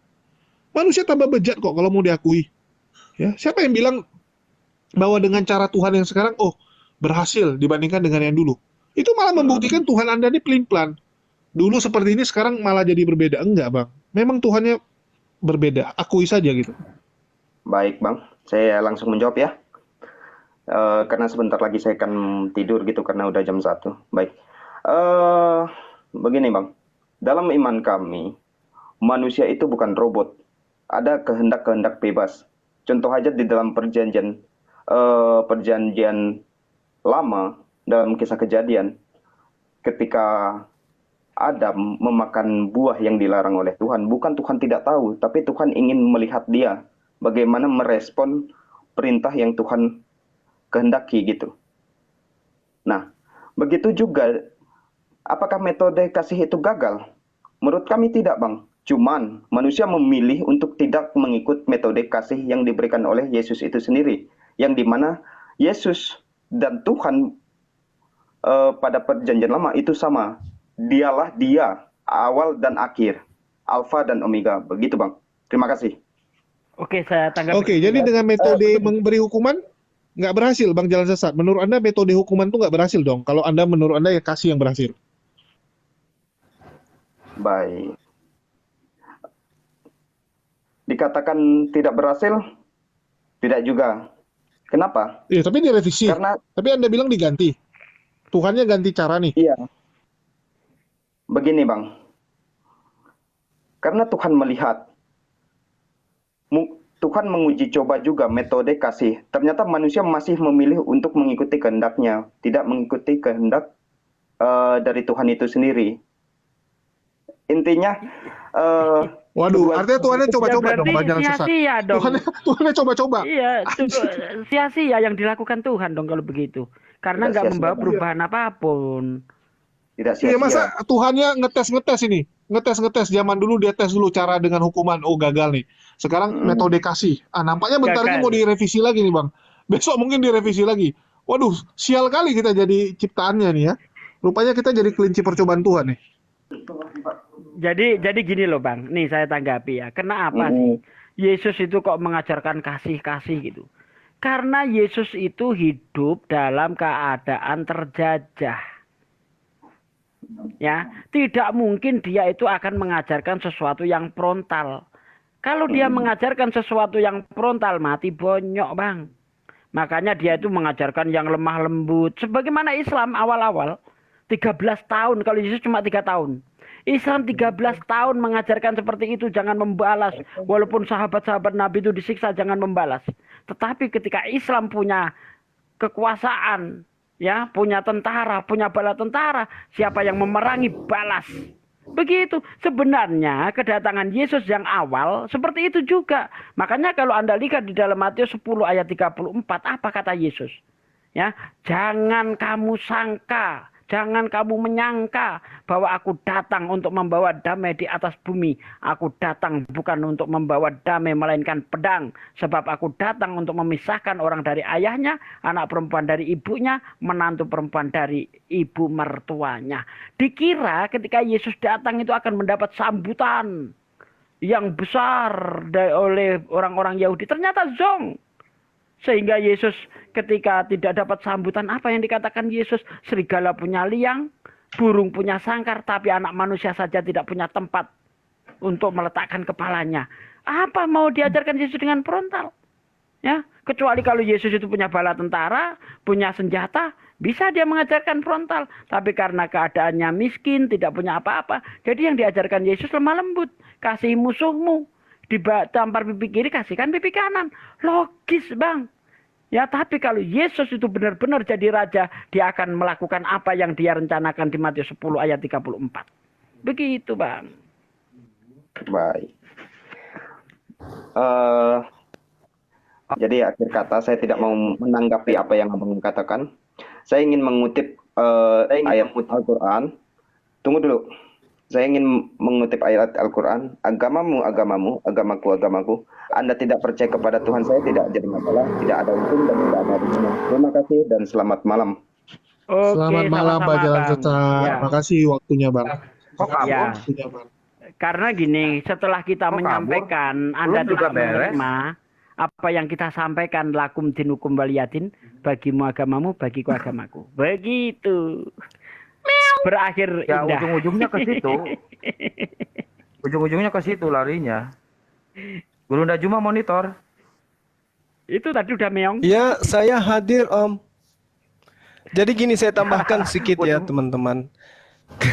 Kalau kita melihat dari kitabnya orang Yahudi ya, contoh misalnya di Yehezkiel 5. Di situ diterangkan bagaimana Tuhan itu sangat murka besar. Beginilah firman Tuhan, inilah Yerusalem. Di tengah-tengah bangsa-bangsa aku tempatkan Yerusalem dan sekelilingnya ada negeri-negeri mereka. Ia sudah memberontak terhadap peraturan-peraturanku, lebih jahat daripada bangsa-bangsa. Dan terhadap ketetapan-ketetapanku lebih jahat dari negeri-negeri yang ada di sekitarnya. Karena mereka menolak peraturan-peraturanku dan kelakuan mereka tidak selaras dengan ketetapan-ketetapanku. Sebab itu, beginilah firman Tuhan. Oleh karena engkau lebih jahat daripada bangsa-bangsa yang ada di sekitarmu, dan kelakuanmu tidak selaras dengan ketetapan-ketetapanku, dan engkau tidak melakukan peraturan-peraturanku, bahkan engkau melakukan peraturan-peraturan bangsa-bangsa yang ada di sekitarmu. Sebab itu beginilah firman Tuhan. Lihat aku sendiri akan melawanmu, dan aku akan menjatuhkan hukuman kepadamu di hadapan bangsa-bangsa. Oleh karena segala perbuatanmu yang keji akan kuperbuat terhadapmu yang belum pernah kuperbuat, dan tidak akan pernah lagi akan kuperbuat. Sebab itu di tengah-tengahmu ayah-ayah akan memakan anak-anaknya, dan anak-anak akan memakan ayahnya, dan aku akan menjatuhkan hukuman kepadamu. Sedang semua yang masih tinggal dari kalangan padamu akan kuhamburkan ke seluruh penjuru angin. Sebab itu, demi aku yang hidup, demikianlah firman Tuhan, sesungguhnya oleh karena engkau menajiskan tempat kudusku dengan segala dewamu yang menjijikkan, dan dengan segala perbuatanmu yang keji, aku sendiri akan meruntuhkan engkau. Aku tidak akan merasa sayang dan tidak akan kenal belas kasihan kepadamu. Ini janji Tuhan kepada Bani Israel. Kok tiba-tiba begitu murkanya menyala-nyala, begitu murkanya besar sekali, tiba-tiba dia inkarnasi menjadi manusia, mati. dibunuh manusia dengan cara terkutuk di atas tiang salib. Ini apa toh mas? Iki Tuhan murka toh. Kepada orang Yahudi dia murka semurka-murkanya. Kok tiba-tiba dia nongol jadi bayi di kandang binatang? Hai! Ini apa namanya ini? Dia lupa terhadap kemurkaannya. Sampai-sampai ada Tuhan bersandiwara seperti ini. Tuhan begitu hebat laknatnya. Tuhan begitu besar murkanya. Lalu kemudian unyu-unyu dia menjadi bayi. Lalu kemudian dianiaya. Lalu dikatakan terkutuk, bangkit, menjadi mayat, dituhankan. Loh, yang gila siapa toh? Sementara kemudian dikatakan di dalam Yesaya 66, kita lihat di situ sangat jelas bagaimana murkanya Tuhan. Yesaya 66 itu sangat menjelaskan bagaimana pandangan Tuhan terhadap pemakan babi. Sebab sesungguhnya Tuhan akan datang dengan api dan kereta-keretanya yang seperti puting beliung untuk melampiaskan mukanya dengan kepanasan dan musuh dengan herdiknya dengan nyala api. Sebab Tuhan akan menghukum segala yang hidup dengan api dan dengan pedangnya, dan orang-orang yang mati terbunuh oleh Tuhan akan banyak jumlahnya. Mereka yang menguduskan dan mentahirkan dirinya untuk taman-taman dewa, Theos, dengan mengikuti seseorang yang di tengah-tengahnya yang memakan daging babi dan juga binatang-binatang jijik serta balaau alias tikus. Loh kok tiba-tiba unyu-unyu dia tidak membinasakan pemakan babi, justru dia yang dibinasakan pemakan babi. Ini Tuhan atau hantu? Oh my God, kapan sehatnya kalian? Sehat dong. Tuhan itu murkanya luar biasa. Bahkan sampai dia bersumpah akan melemparkan orang-orang pemakan babi, orang-orang kafir yang tak bersunat ini kekal di dalam neraka. Loh kok ini ada Tuhan datang? Aku Tuhan mengajarkan kepadamu, siapa yang tampar pipi kirimu, kasih juga pipi kananmu. Oh ini apa-apaan ini? Oh tadi katanya murkanya menyala-nyala sampai banyak orang yang mati bertempahan di mana-mana. Loh kok ini justru dia ngemati di atas tiang salib? Iki Tuhan apa saya? Tadinya Tuhan murka, bersumpah, lalu kemudian ia datang, nonotnya dipotong pula itu. Apa-apaan ini Tuhan kayak begini? Udahlah, uruslah semua itu kawan-kawan. Aku pusing. Di sini udah jam 2 hampir setengah 3. Jangan sampai aku gila permanen gara-gara dalil-dalil kayak begini. Mending aku siuman aja dengan Al-Quran yang kayak begini mah. Orang sedang yang percaya ada Tuhan murka tiba-tiba menjadi bayi. Piye to mas? Meong. Ini bociser dari kekristenan bukan? Bociser. Bociser. Bikin saya ngakak dia yang coba malu-malu. Hantu dari tadi akhi. Iya. Keren.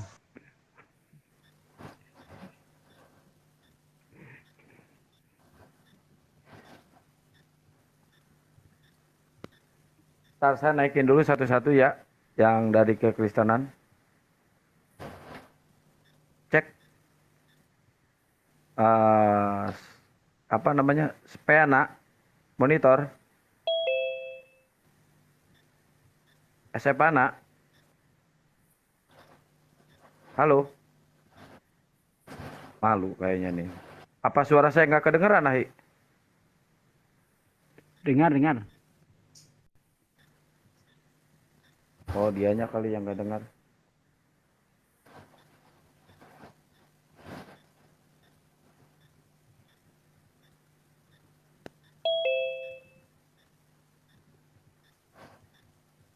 Bentar ya, saya satu-satu naikin dulu. Tadi mana yang itu? Siapa namanya? Lupa saya tadi namanya. Yang mana? Yang agnostik. Ini A3. Halo. Assalamualaikum semuanya Pak Ustadz. Waalaikumsalam warahmatullahi wabarakatuh. Islam Kristen Ya. Bang. Saya Bukan Bang, saya Islam Bang. Oh, alhamdulillah. Iya. Ya lanjut Bang. Apa yang mau disampaikan, Bang? Mau menyapa Saya cuma ingin, pujaan hati, Bang cuma Juma? ingin nanya masalah tentang mimpi Pak Ustadz. Boleh Pak? Hah? Tentang apa? Ingin bertanya tentang mimpi. Wah, Oke, itu siapkan nomor bukan togel. bukan ahli mimpi. Nggak tahu saya, Bang. Bukan ininya Bang, Kayak bukan gitu saya tempatnya Bang. nggak tahu, Bang. Tanya Bentar, Pak. saja sama dukun kalau itu, Bang. Enggak, ini pasti mimpi Yesus nih. Ini mimpi Yesus nih. Bukan. Mimpi Yesus gitu. Salah Ustaz tempat Ali, Tuh, ya. Assalamualaikum. mimpi Yesus tuh. Diam aja. Enggak, ini Salah mimpi tempat. Yesus pula itu. Enggak, aku takutnya mimpi Yesus.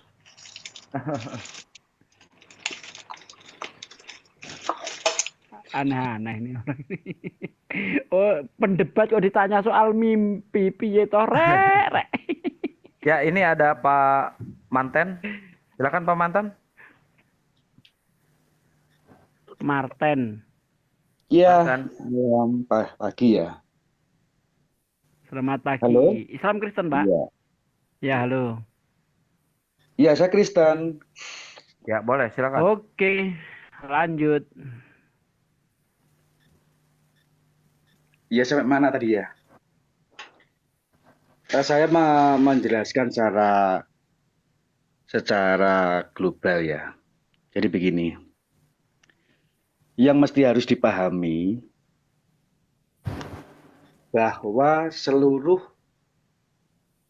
kitab dalam Alkitab itu ditulis oleh manusia dengan sepenuhnya keberadaan manusia itu. Hanya saja di dalamnya itu ada tuntunan ataupun ilham daripada Tuhan sendiri. Maka dalam kekristenan kita tidak akan mati dalam ayat per ayat, tetapi kita harus melihat secara komprehensif. Saya itu tadi berusaha menjelaskan yang Tuhan PL kenapa kok garang sekali, kemudian kenapa di PB jadi lemah lembut sekali. Nah, pernyataan seperti ini terjadi karena apa? Kita melihat dari sepotong-sepotong ayat. Contoh, di Perjanjian Lama, tidak sedikit ayat yang menggambarkan bahwa Tuhan Israel itu penuh dengan kasih. Misalkan, saya tidak hafal ya ayatnya berada di mana, cuman begini. 1, ada tertulis, biarpun dosamu merah seperti girmisi, tetapi akan putih seperti kesumba atau apa itu. Kemudian rancanganku bukanlah rancangan kecelakaan, tetapi damai sejahtera. Lalu dalam kitab Mazmur yang ditulis oleh menurut orang Kristen ya, ditulis oleh Daud, itu banyak sekali ayat-ayat yang menggambarkan nggak beda Allah di Perjanjian Lama berbeda dengan Perjanjian Baru, tidak, tetap sama bahwa Allah itu kasih. Nah, makanya di dalam kekristenan ada pemahaman atau cara melihat Alkitab itu secara bertanggung jawab. Jangan kemudian satu ayat lalu memperkosa seluruh isi Alkitab. Tapi biarlah seluruh isi Alkitab itu menerangi kita di dalam melihat ayat-ayat tertentu. Nah, saya kembali lagi ke pernyataan saya awal. Bahwa yang menulis Alkitab itu adalah manusia. Bukan didikte yang kemudian misalkan saya Martin, Tuhan ngomong, kemudian saya hanya menulis tanpa ada intervensi dari diri saya sendiri, tidak. Tetapi seluruh kepenuhan kemanusiaan sebagai Martin itu menulis kitab, termasuk dengan bagaimana pendidikan saya, bagaimana pengalaman saya, itu tercurah dalam tulisan itu. Nah, tetapi garis merahnya sama. Seluruh penulisan di Perjanjian Lama itu mengarah pada penubuatan akan datangnya Sang Juru Selamat. Itu pasti, garis merahnya di situ. Nah, kalau ketemu kemudian mengapa ada ayat-ayat yang kemudian Allah terlihat sangat kejam. Nah, itulah perlunya kita untuk bisa memahami Alkitab secara benar. Maka ada yang namanya ilmu tafsir. Bagaimana kita bisa menginterpretasikan ayat Alkitab itu secara bertanggung jawab, tidak langsung mencomot satu ayat lalu menyimpulkan. Nah, maka ada kalanya ilmu tafsir menyebutkan bahwa misalkan siapa? Anda tadi membacanya dari kitab mana ya? Anggap aja Martin lah. Saya ini kemudian memahami Tuhan saya itu dengan cara itu.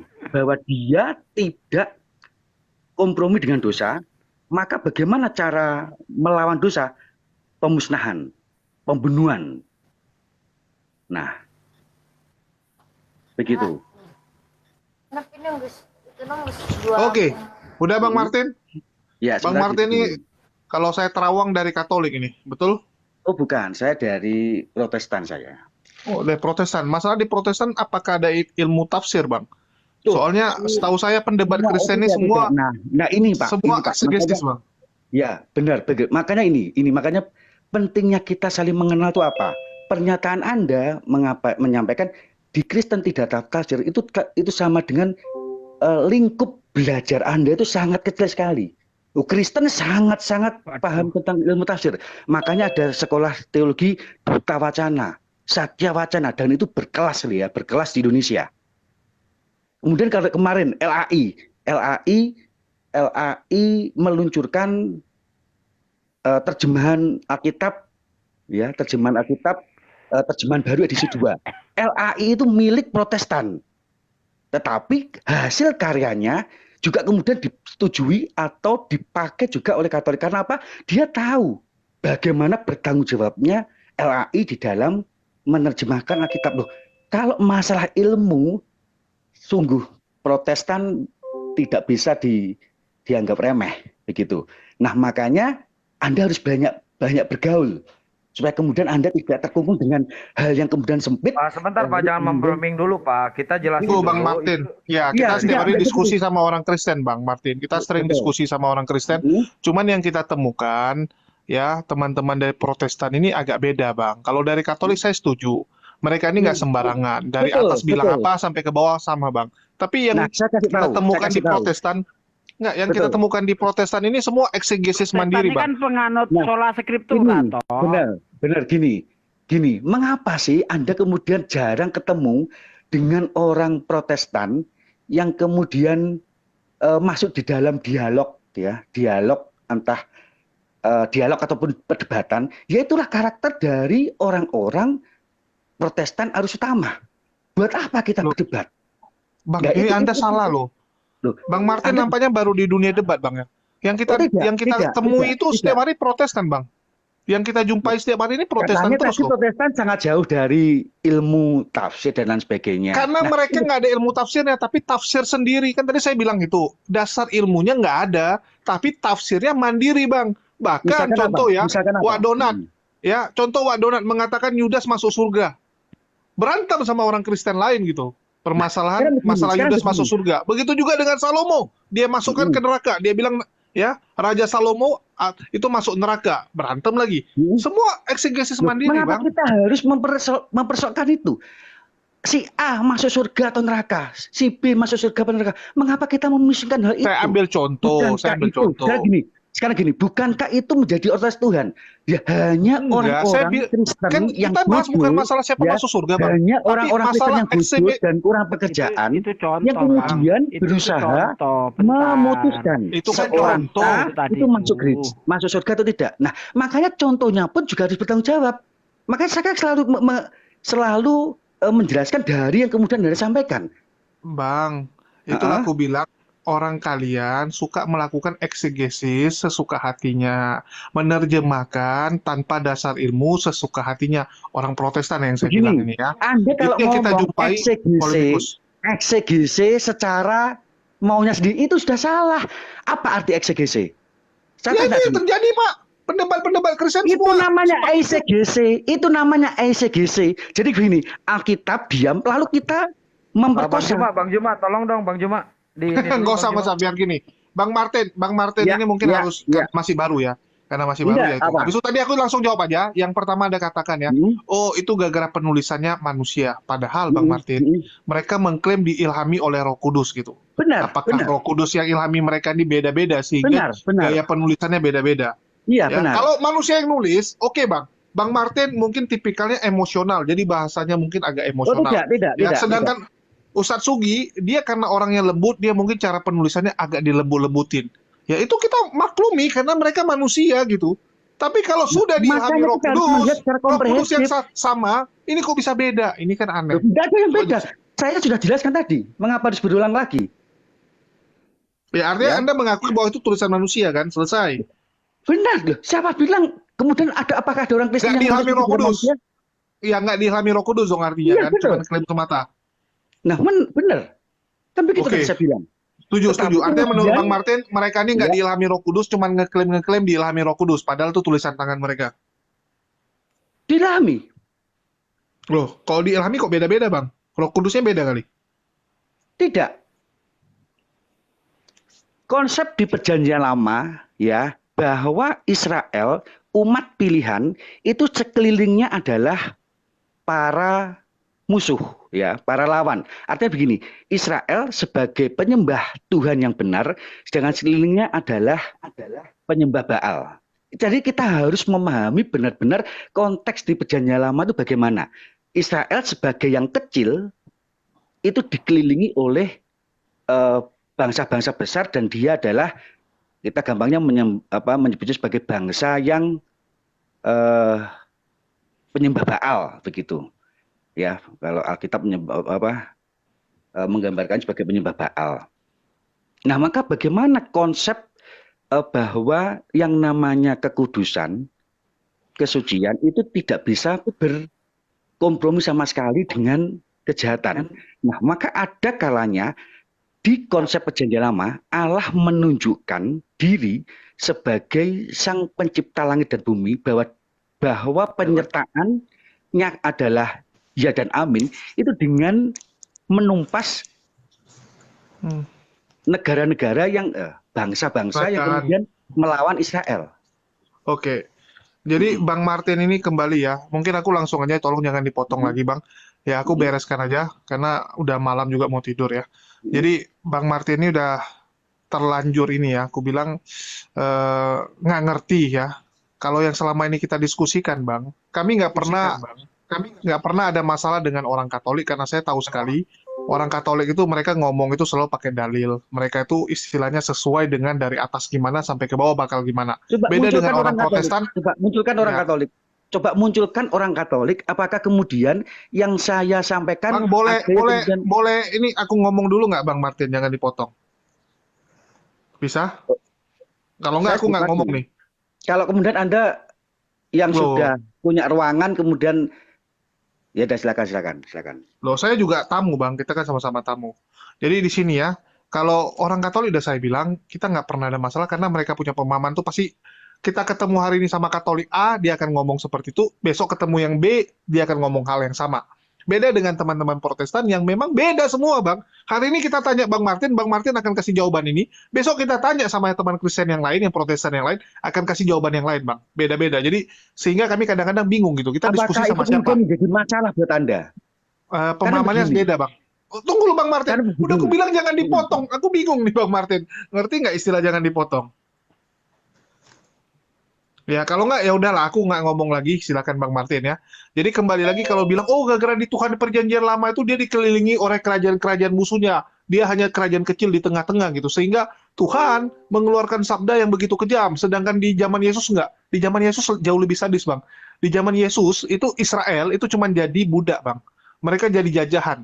Ya, mereka itu jadi kerajaan yang dijajah. Bukan kerajaan yang mandiri. Mereka dikelilingi oleh Romawi yang notabene adalah penguasa saat itu. Lebih sedih lagi kondisinya. Kenapa Tuhan tidak melakukan hal yang sama gitu? Ya karena memang Tuhannya beda, bisa jadi gitu kan. Ya kembali lagi, kalau kalian bilang oh itu cuma gaya penulisan, ya padahal ini Roh Kudus yang ilhami gitu. Oke, Kalau sekarang saya jadi seperti itu, ada oke, Roh Kudusnya saya itu sudah punya paham. berapa pribadi gitu? Ya, Ya, saya sudah sama paham. pribadi Saya sudah Martin, paham. sama Saya sudah pribadi paham. mungkin Jadi namanya saya Paulus sekarang jadi beda. tanya. Saya sekarang Oke lah, balik tanya ya. tunggu Bang Martin. Saya Kalau sekarang aku balik dari tanya. tadi ngomong Lalu dipotong-potong, apa aku yang tutup aja. kemudian Makasih Bang Martin. Katolik jelaskan Yuk. kepada Anda? Lalu apa yang kemudian Katolik jelaskan kepada Anda?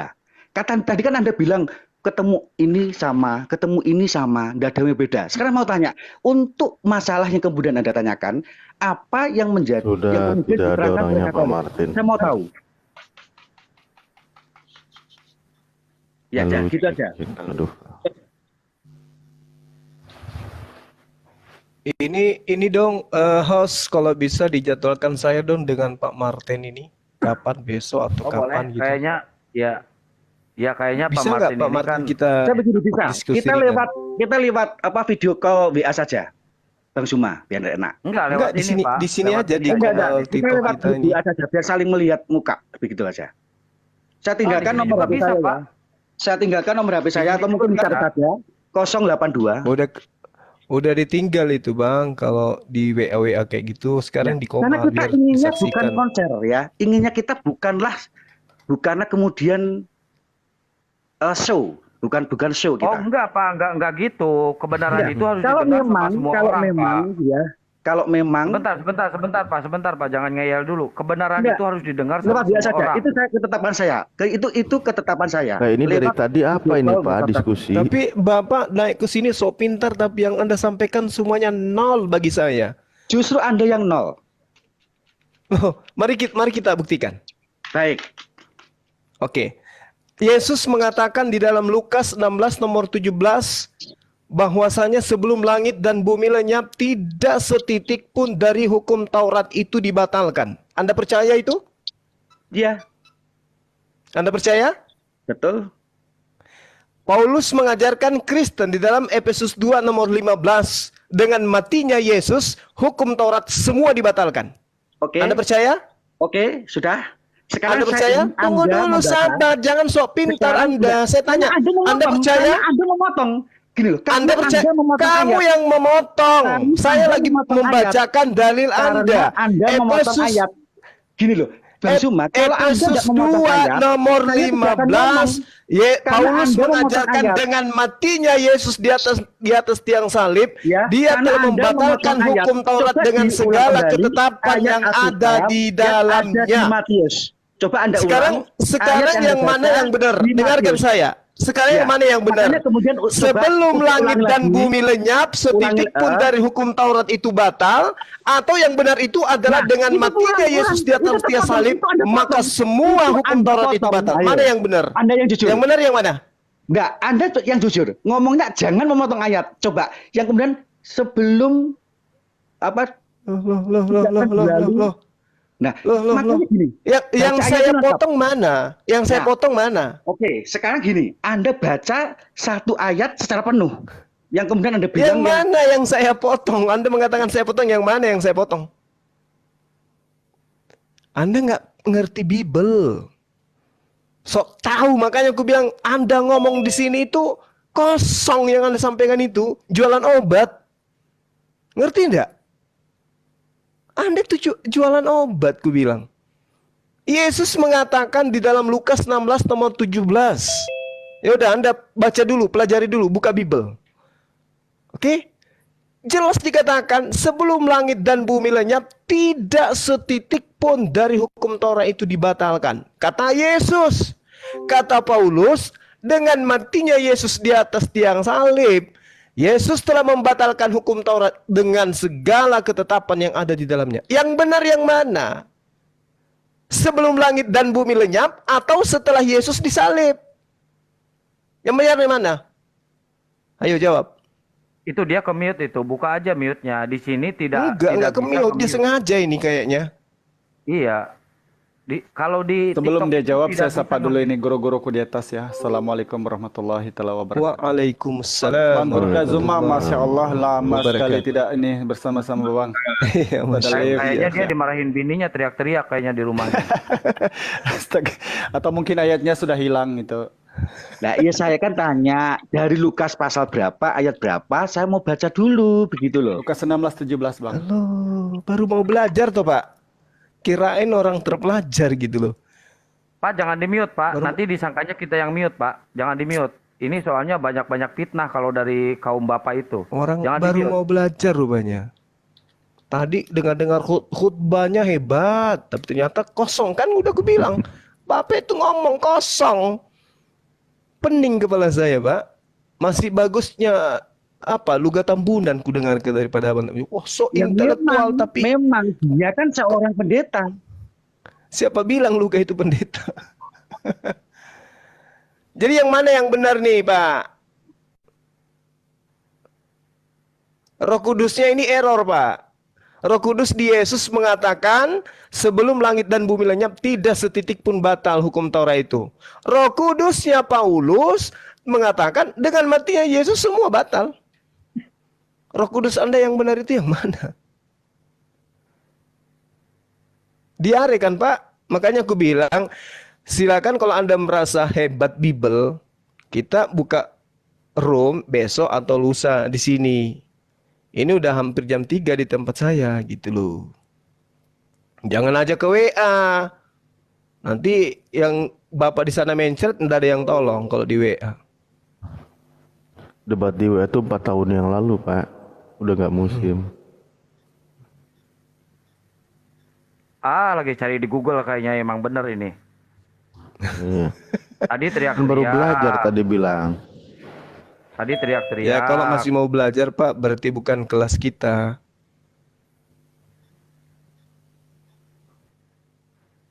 Ayo buka mute-nya. Jadi jangan disangka kita yang nge-mute. Kalau di TikTok itu host nggak bisa nge-mute. Pasti bisa langsung dibuka. Kecuali kalau di Zoom. Ayo buka mute-nya. Jangan pingsan Pak, jangan pingsan. Kalau Nih. kemudian ya kalau gini gitu. Kalau gimana? kemudian saya ini kan ada di aplikasi TikTok. Nah, saya buka di aplikasi Alkitab. Masa ke-mute? Loh ini Bapak baru mau belajar toh. Wah. Oh, Bahaya iya, ini Bang. Pak. Bahaya. Betul Bang, kalau kamu keluar ke googling itu otomatis ke mute itu Bang. Kalau kamu ke googling, memang begitu itu. Ternyata baru mau lihat datanya toh. Saya kan lagi buka Alkitab tadi. Loh ya, uang saya sendiri hafal kok Pak. Gimana toh?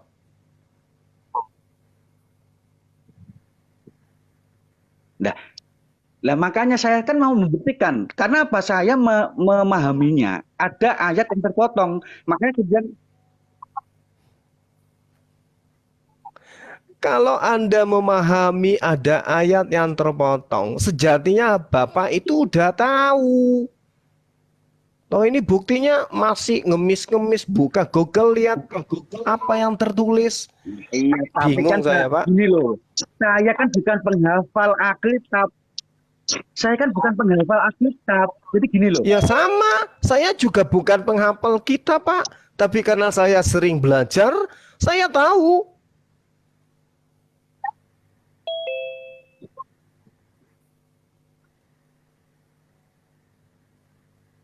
Ya udah.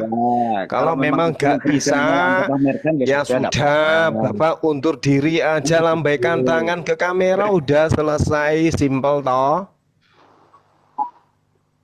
Iya, jadi jangan sok-sok pintar pas naik langsung teriak-teriak. Gak boleh kayak gitu. Ya tidak, saya tidak menganggap lo pintar. Anda yang kemudian salah memahami. Seperti yang begini. Enggak, tadi Bapak berapi-api loh.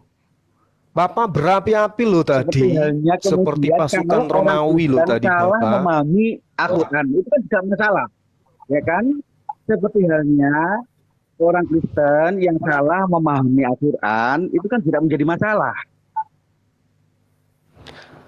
Yang masalahnya sekarang itu Bapak yang salah memahami kitab Bapak sendiri. Itu masalahnya, Pak. Masalah besar itu. Orang Kristen tidak paham kitabnya sendiri lalu mau paham apa? Ya sudah. Nah makanya kemudian saya pengen tahu. Makanya kemudian saya pengen tahu pemahaman yang kemudian Anda anggap penting. Saya yakin kok semua Anda tadi siapa yang ngomong akan apa berkawan dengan banyak orang Katolik? Saya yakin orang Katolik menjelaskan, Anda juga akan jangkau. Ya sudah, kalau sudah ngaku ya udah, wes.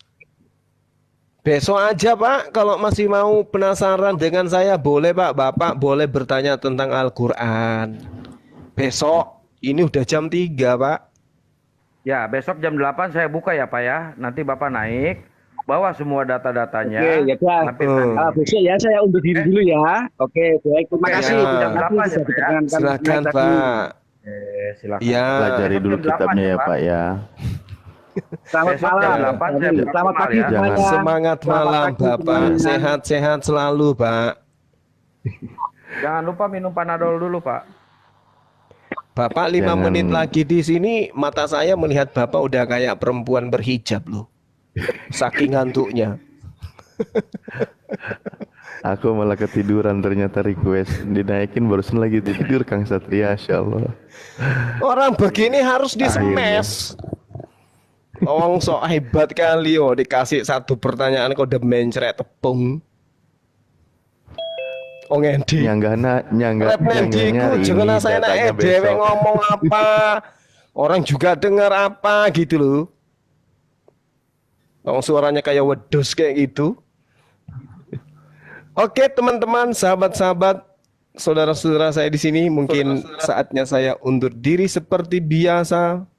Besok insya Allah kita jumpa lagi di kesempatan yang sama dengan lawan-lawan yang mungkin lebih berkualitas. Jangan yang mulutnya kayak mesin ketik peninggalan Belanda, tapi otak kosong. Saya kira begitu dari saya. Terima kasih atas segala perhatian. Mohon maaf atas segala kekurangan. Subhanakallahumma wa bihamdi asyhadu an la ilaha illa anta astaghfiruka wa atubu ilaihi. Salam tauhid, salam satu Tuhan. Allahu akbar. Assalamualaikum warahmatullahi wabarakatuh. Waalaikumsalam warahmatullahi wabarakatuh. Guru Unda sebentar. Tadi kan udah janji sama data GSR. Ah, ini Pak Pipo apa siapa nih Pipo? Diundang saya Guru Unda. Aduh, suara saya kedengeran nggak? Ada Ya, suara Suara saya ada. kedengeran nggak? Biar Ya, saya